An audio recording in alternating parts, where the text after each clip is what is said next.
Pemirsa, ibunya adalah Marini, sang artis populer itu. Tapi sebagai penyanyi, nama Shalomita baru saja beranjak naik. Putri satu-satunya Marini dari perkawinan dengan pemusik Didi Haju ini baru saja meluncurkan album perdananya. Itu sebabnya banyak yang terkejut tak kala wanita cantik ini memutuskan untuk menikah. Padahal karirnya di dunia tarik suara baru saja mulai menapak. Menurut saya umur saya udah nggak muda lagi ya, untuk perempuan dari dulu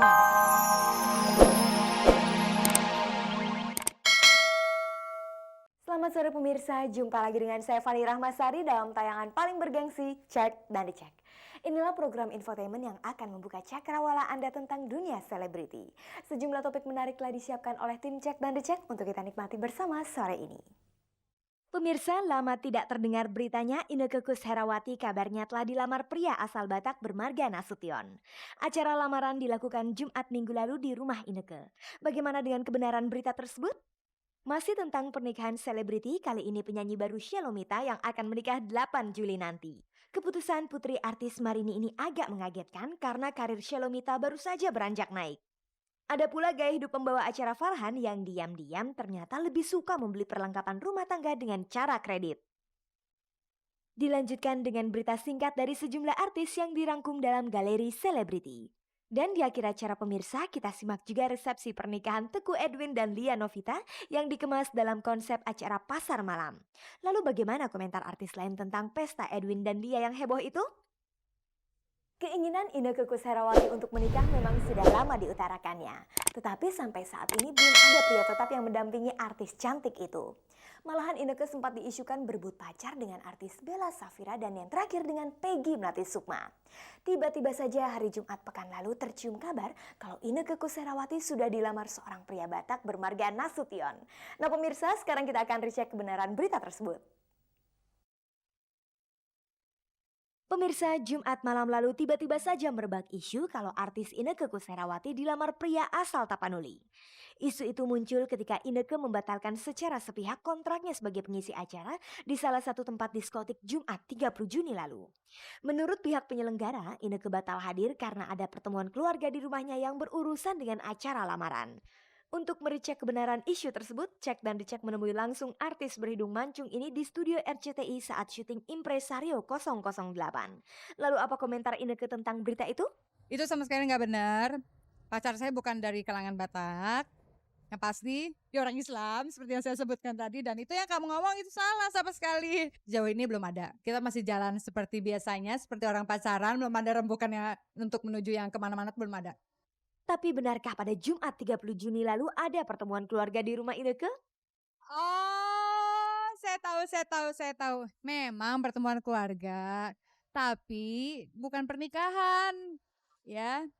Bukan juga lamaran, arisan.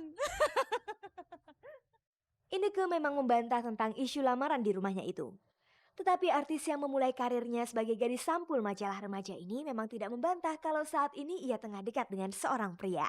Nggak tahu ya, tapi yang selama ini aku jujur aku memang punya pacar, ya. Memang aku akuin punya pacar. Tapi kalau masalah yang sampai ke jenjang pernikahan tuh belum sampai sejauh itu. Jadi benarkah pria itu berdarah Tapanuli?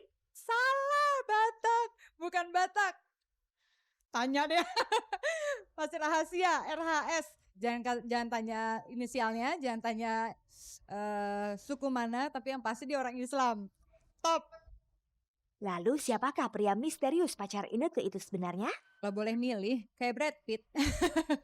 Kalau boleh milih kan, tapi sayang saya nggak bisa milih gitu ya. Kalau mau sih simple banget. Baik, ya relatif lah baik. Satu agama, bisa ngertiin profesi karena kesibukan kita kan padat banget. Jadi harus bisa ngertiin profesi kita.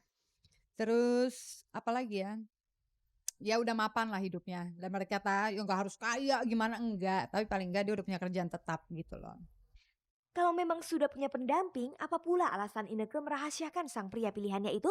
Aku sama sekali nggak ngumpet-ngumpetin juga enggak, tapi karena yang aku bilang tadi ini masih seumur jagung banget, tau nggak kita pacarannya. Jadi aku masih belum pengen semua orang tahu gitu. Biarlah ini masalah pribadi aku dulu yang mesti aku simpan, ya kan. Nanti karena masih seumur jagung, tiba-tiba pers sudah tahu semua, nggak lama putus. Nyesel dong saya juga kamu, karena saya nggak jadi nikah dan kamu nggak ada berita.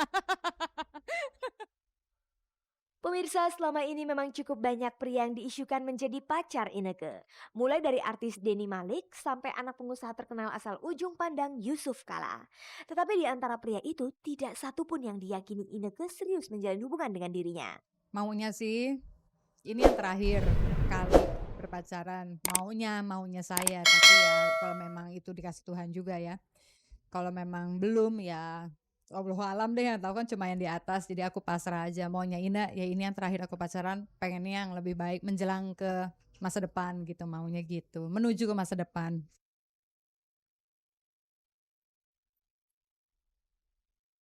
Pemirsa, kembali kita simak berita pernikahan selebriti.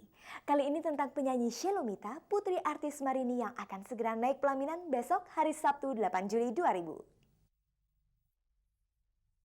Pemirsa, ibunya adalah Marini, sang artis populer itu. Tapi sebagai penyanyi, nama Shelomita baru saja beranjak naik. Putri satu-satunya Marini dari perkawinan dengan pemusik Didi Haju ini baru saja meluncurkan album perdananya. Itu sebabnya banyak yang terkejut tak kala wanita cantik ini memutuskan untuk menikah. Padahal karirnya di dunia tarik suara baru saja mulai menapak. Menurut saya umur saya udah nggak muda lagi ya. Untuk perempuan dari dulu nggak tahu, dari kecil tuh saya berpikir mau nikah umur berapa? 25 gitu. Dari dulu ngomongnya selalu begitu. Kayaknya ada peraturan pemerintah kan perempuan tuh 25 ke atas, 20 ke atas gitu. Keinget-ingetnya tuh prosedur yang paling benar itu kayaknya segitu. Tahun 99 menggebu-gebu mau nikah gitu. Pokoknya ini pacar terakhir deh gitu. Setelah tahun 2000 nggak kepikiran sebenarnya. Enggak, ternyata albumnya udah jadi, udah mau keluar. Kayaknya gue mau karir dulu deh gitu. Ternyata kok dia melamar gitu. Jadi si kekasih ini katanya bangun tidur, nggak ngerti kenapa dapat wangsit apa gitu. Dia bilang tiba-tiba dia bilang mau ngapain lagi gitu, pacaran 2,5 tahun, mau kemana kalau nggak akhirnya ke pernikahan. Banyak artis terutama yang popularitasnya sedang menanjak khawatir perkawinan akan menghambat laju karirnya. Bagaimana dengan Mita? Enggak sih, saya optimis banget gitu. Maksudnya ini sekalian deh saya ngomong ya sama publik gitu, maksudnya sama teman-teman yang insya Allah dengerin lagu saya, album saya. Bukan berarti dengan saya menikah atau saya jadi berpasangan dengan seseorang untuk seumur hidup saya tuh saya nggak punya perhatian lagi gitu buat kalian. Maksudnya buat pencinta musik Indonesia saya akan tetap tampil semaksimal mungkin saya bisa kasih gitu. Seperti kata Mita, sebenarnya sang calon suami Arya Fajar Faisal dia sudah beberapa bulan lalu melamar Mita. Kala itu Faisal belum tahu kalau album Mita akan beredar bulan Juni ini. Seharusnya ini album keluar tahun 99. Tapi saya udah pacaran dari tahun 97 dan kebetulan albumnya keluar tahun 2000 dan kebetulan saya make decisionnya tahun 2000. Ya begitu saja. Nggak ada hubungan deh kayaknya decisionnya sama keluar albumnya gitu. Apakah Faisal akan membatasi karir Mita setelah menikah nanti? Oh enggak, saya nggak akan batasi sama sekali. Itu sudah jalan hidupnya dia, saya punya jalan hidup saya sendiri. Ya kita yang penting bisa bersatu ya, visi kita mengenai kehidupan baru ini ya. Tapi saya sih sempat berpikir nih jangan-jangan gara-gara saya udah mau keluar albumnya ini saya benar-benar diikat nih langsung gitu. Kepikiran sih, tapi ya dia nggak pernah ngomong itu, cuma bercanda-bercandanya dia bercanda-bercanda yang daripada hilang diambil orang nanti dia udah kemana-mana, katanya mendingan gue iket deh sekarang gitu. Kesibukan Mita membuat promo album cukup menguras waktu. Lalu bagaimana dengan persiapan pernikahannya? Itu saya kayak orang gila emang, palanya gitu loh, kayak syaraf ini harus kuat-kuat nih kalau nggak frustasi atau gila gitu. Untungnya nih mama saya nih hot sekali ngurusin perkawinan saya, karena dia bilang ini anak mama perempuan satu-satunya, berarti saya tuh cuma ngawinin kamu, dia bilang. Kalau yang lain tuh kan cuma nyerahin, laki-laki kan nyerahin, kalau perempuan tuh ngawinin, dia bilang gitu. Jadi semua mama yang take over. Jika semua telah diurus sang mama, lalu persiapan apa yang dilakukan Mita menjelang hari pernikahannya? Mental. Mental paling-paling. Tahu gak sih, dulu kan saya takut sekali kawin. Kayaknya kawin nanti aja gitu. Terus kayaknya setiap ditanya dulu masih jauh. Nah sekarang kayaknya saya harus ngilangin gitu loh belief itu. Yang penting ya kalau ditanya saya personal, paling penting saya siapin mental saya bahwa saya harus mempasrahkan diri kayaknya. Pemirsa, khusus tentang keluarga Shelomita. Marini ibunya pernah 3 kali menikah. Pertama dengan pembalap Tinton Suprapto, Marini mempunyai anak bernama Rama. Dan kedua dengan pemusik Didi Abdul Qadir Haju yang kemudian mempunyai anak Shelomita dan Ruben.